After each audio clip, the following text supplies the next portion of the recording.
Sweden Creek Falls, near the upper portion of the Buffalo National River area. Quite a sight, isn't it? Well, we thought so too. And it's where we'll begin this week's show. And then in the same general area, we'll take you through Boxley Valley Historic District, where the elk roam. And for our third segment, we'll go on a little kayaking excursion at Lake Ouachita State Park to look at bald eagles. So now, let's explore the Sweden Creek Falls natural area.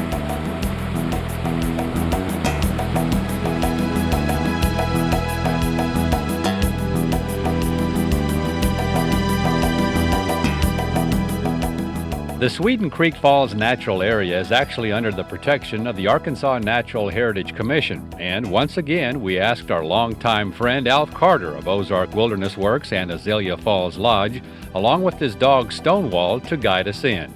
As you may recall, Alf and Stonewall have led us to quite a few other Ozark waterfalls in the past.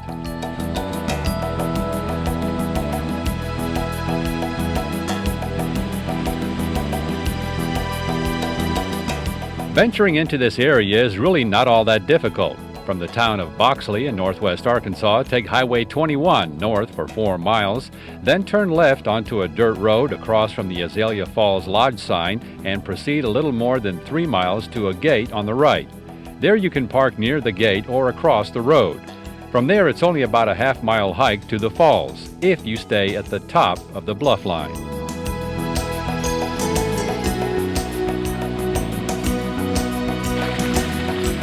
One of the lesser known falls around here.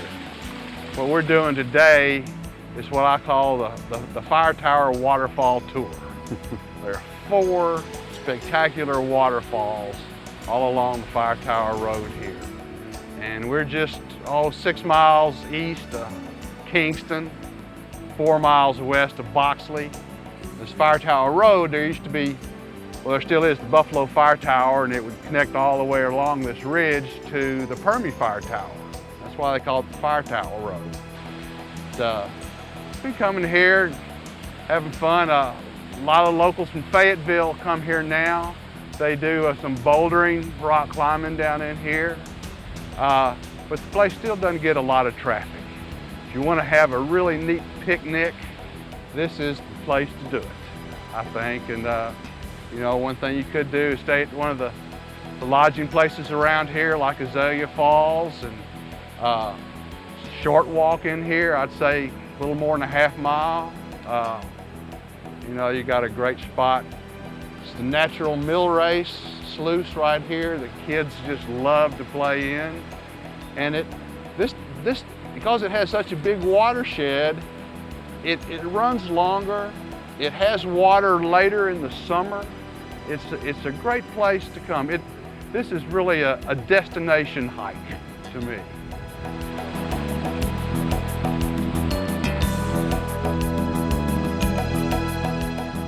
As Alf explained to us, the Sweden Creek Falls area hasn't always been accessible to the public. This place was given to the Arkansas Natural Heritage Commission tract by a couple by the name of Page. And they lived here half of the year, and the other half of the year they were on the road selling children's books that she wrote and illustrated. And living here is always hard. It's always hard in this part of the world, and they got tired of it in 1999 and just moved on. But they had given this property to the tract even before that. So it's awful nice of them to do that. And this next place that we're going to, Hole in the Rock, has the same potential to end up with the Arkansas Heritage Commission tract.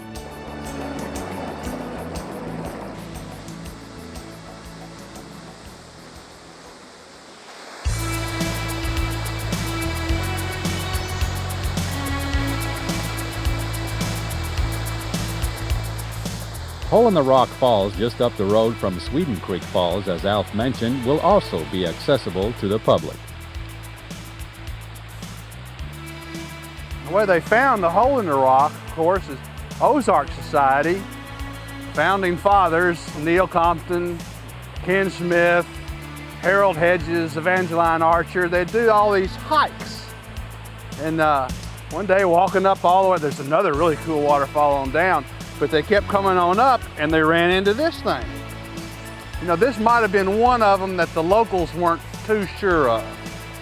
But you know, I've been coming here 35 years, or almost 35 years, and I can tell that the hole has enlarged since that time. You know, that the force of water is so powerful that the hole in the rock will just get bigger and bigger. But yeah, you know, we here in Arkansas and all over the United States, we owe such a debt of gratitude to the Ozark Society. They saved the buffalo, they found all these really cool spots. You know, it's just, I don't know where we'd be without them. We probably wouldn't be standing right here.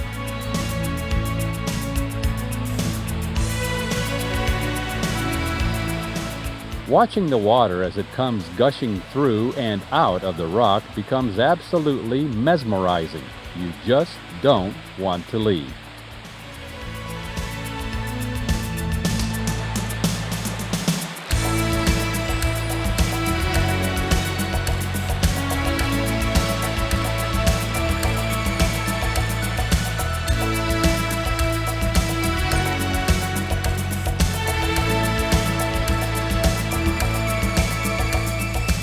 There is one other waterfall that we must show you in the area, and that's the one in Alf Carter's backyard at Azalea Falls Lodge, north of Boxley.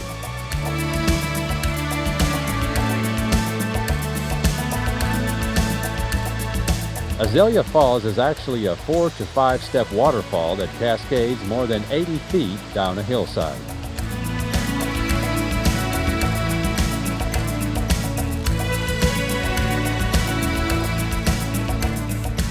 So come and explore all the magnificent waterfalls near Boxley in the Upper Buffalo National River area.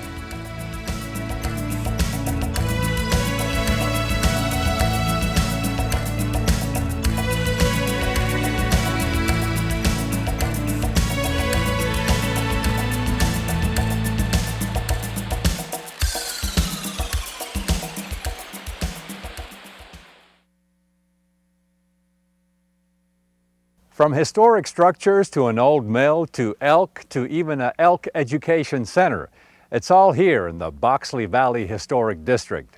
Come along with us along the 7-mile route as we show you what's all here.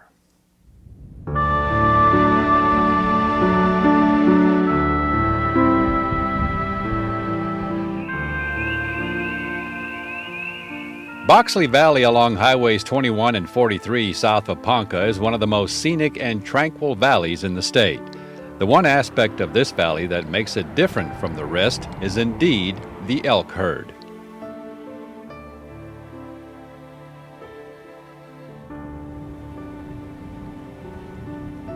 Rocky Mountain elk were brought into this part of the state between 1981 and 85, when 112 were introduced.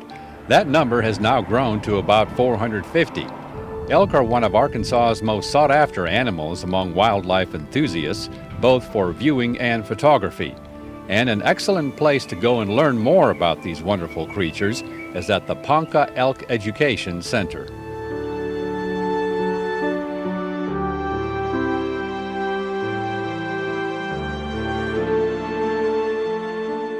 Ponca and the Boxley Valley is just beautiful. There's so much watchable wildlife here. It makes it real easy to go down in the valley and see the elk and see all the things that you learn firsthand here at the center. We have a lot of hands-on tables where kids and people of all ages can explore and learn facts and things about the elk and the habitat. And then when they go down in the fields and down the highway to see the elk, a lot of that comes true then. They understand it a little better by being able to see it firsthand. But we've had a lot of visitors here, over 52,000 since we opened. We've been open, this is our 6th year since '02. And we get people from all over the world actually.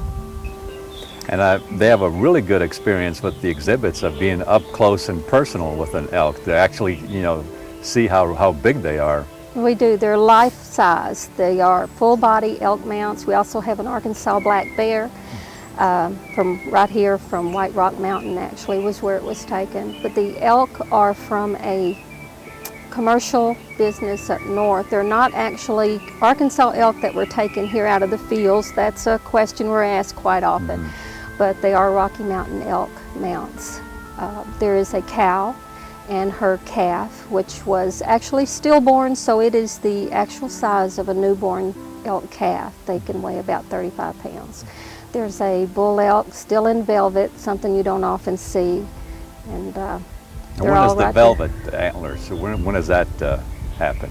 The velvet comes on right after they begin growing their new antlers. They shed their antlers every year towards the end of March, and immediately they'll start growing back, and as they grow back they are covered in velvet, a velvety substance that is actually carrying the blood to the antlers as it grows. And when they become mature, usually end of July, they'll start rubbing that velvet off. It will dry and they'll rub it off and polish up those antlers and be ready for rut.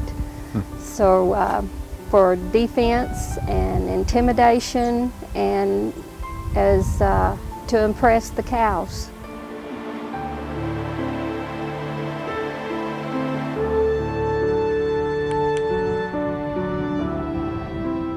Elk once lived throughout much of the country. In fact, eastern elk were native to Arkansas but became extinct in the late 1800s.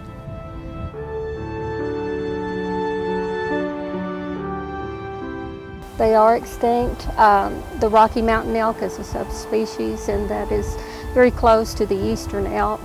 And they're doing quite well. It's a very successful program. They don't have natural predators here, therefore we do have a hunt, a limited hunt, very restricted, to keep the herd in check, to keep the number that this habitat can support. It is carrying capacity. So they do very well in Arkansas.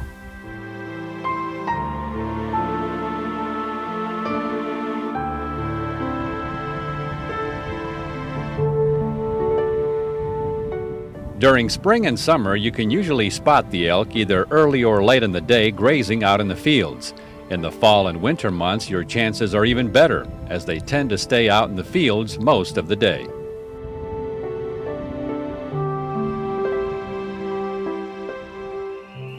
Along with the elk on Mill Pond along Highway 43, you can usually spot several trumpeter swans that have made their home here as well.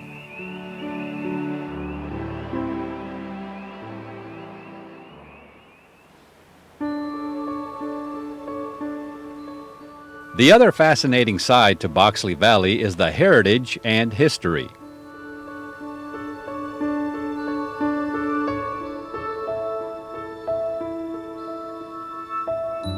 This valley has been home to generations of mountain families. The structures that remain standing serve as a testament to their survival and carving a life out of the harsh Buffalo River wilderness.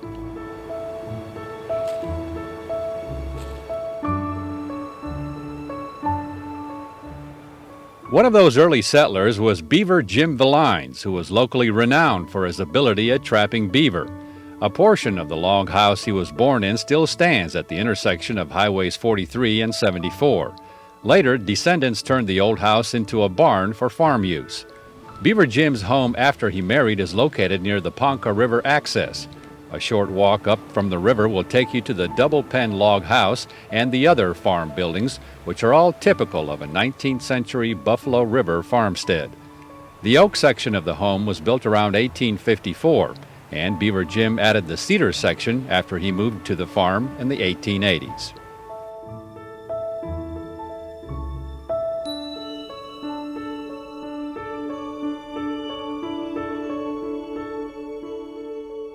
Also hidden past the trees near Mill Pond is the old Boxley Mill, built in 1870 to replace a smaller grist mill. This three-story structure fulfilled a major role for the area settlers in the grinding of both cornmeal and flour.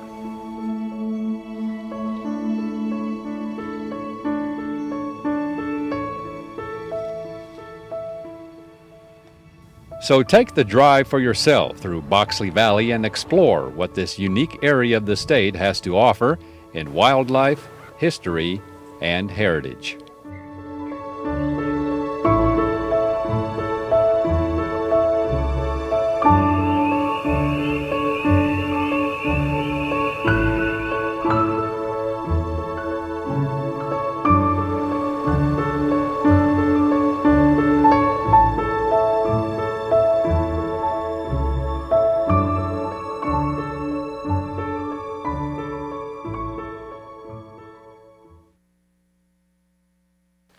There are quite a few areas across the natural state where you can go and view eagles. We happen to choose the largest lake here at Lake Ouachita State Park. And we're going to go out here with park interpreter Susan Tigert, who's going to take us on a little kayaking expedition, and hopefully we'll spot one or two eagles.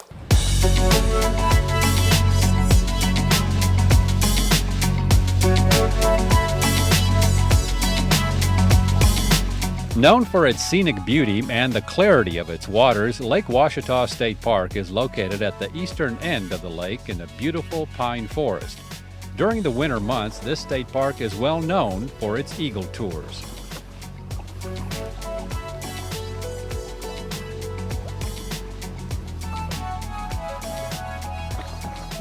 Now, if you look towards the end of the point, do you see where the beachy looking area is?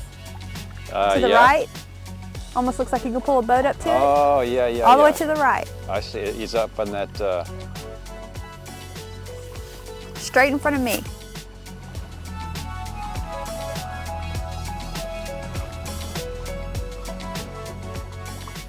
Sometimes it does take a little bit of reassurance that what you're looking at is indeed an eagle, especially if it's an immature one. What is that? The eagle. Really? Yeah, just a little humiliation there. I think we're making him nervous.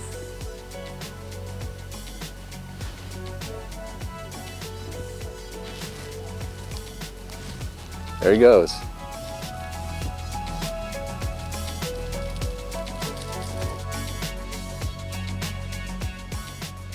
Eagles migrate to Arkansas from quite a few northern areas. Identification bands on eagles have been found from Wisconsin, Michigan, Minnesota, South Dakota, and Canada.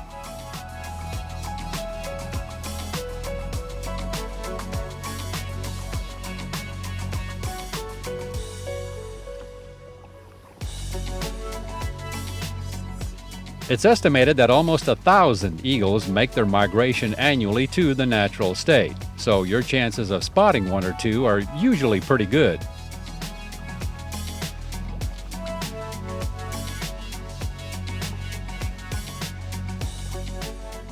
And we'll go out about 3 times a week during the winter, because that's when the eagles are here. They're just wintering here. And they'll come in around November and they'll leave in February. And what we do is we just follow the shoreline and search for the eagles.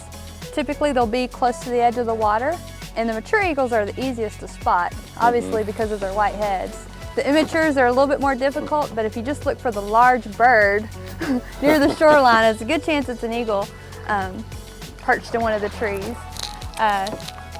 Can't guarantee a sighting every time, but you know, I've probably got about a 95% sighting rate so far. There's only been one time I've been out that we did not see an eagle, and so I think that's pretty good. A lot of times you'll see up to 5 on a trip. That's pretty Sometimes good. it may be as little as 1 or 2, and sometimes it's more, but the average is about 4 or 5.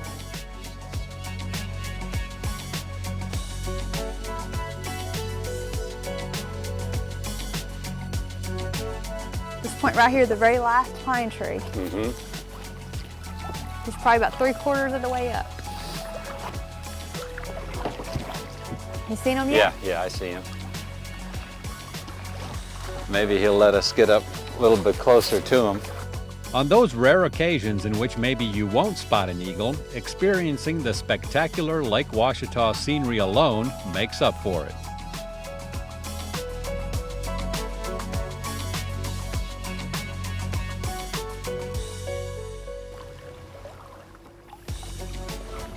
Eagle tours at Lake Ouachita State Park are available by boat as well, but your chances of getting closer to an eagle are better in a kayak.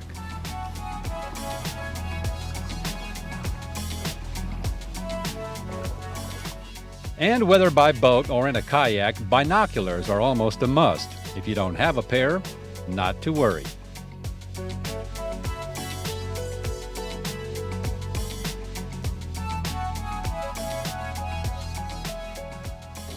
The park actually will provide, you know, we have about 15 or 20 pair of binoculars that we can offer to you and help you use. Definitely makes viewing a lot easier and spotting them a lot easier. And like I said, we'll spend about an hour and a half to 2 hours out on the lake. Of course, in the wintertime, you never know what the weather's going to be like, and a lot of times you see more eagles when the weather's bad than you do on a pretty day, so it just depends where the eagles are. Yeah. Now, does it make a difference on a windy day or sunny day? Are they flying around more, like on a day like today? Well, on a day like today, the chances are they'll be probably soaring a little bit more. On a cloudy day, they're usually perched in a tree. A lot of times you see more earlier in the day than you would too late in the day, because the later it gets in the day, they get into the sky and start hunting from the sky. So morning trips are pretty good for seeing eagles too. Or late afternoon? Or late afternoon. And of course, if you're going to be here in the late afternoon, Lake Ouachita sunset, you've got to stay for that. Pretty amazing. Everyone should experience that for sure.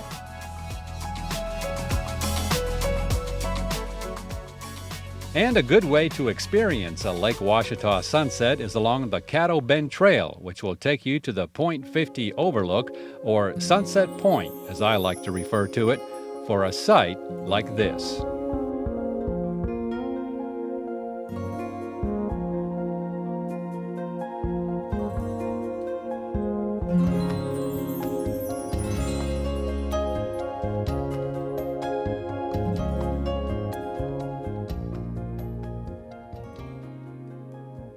So grab your binoculars, your camera, and situate yourself into one of these kayaks here at Lake Ouachita State Park for your own eagle excursion. And for more details on all of our other destinations, and also to view our maps or to order a copy of an episode, visit our website, aetn.org/exploringarkansas. And we'll see you again the next time for another exciting adventure on Exploring Arkansas.